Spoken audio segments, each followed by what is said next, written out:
నీ కష్టమిది, నీ గర్వమిది, నువ్వు కడుపున పెంచిన బిడ్డ ఇది. నీ గెలుపు ఇది, ప్రతి తలపు ఇది, నువ్వు పుడమితో చేసిన చెలిమీది. వ్యవసాయమనే నీ సాయముతో పులకరించిన నేల ఇది. మరి అందరి ఆకలి తీర్చిన చేతిని నోటికి నడిపే దారి అది.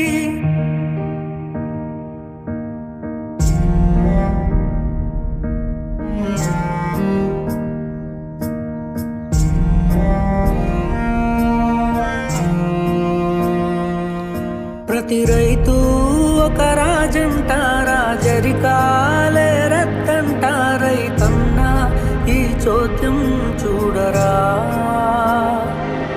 ప్రతిరోజు ఒక వార్తను వై కనిపిస్తావు పార్థివమై.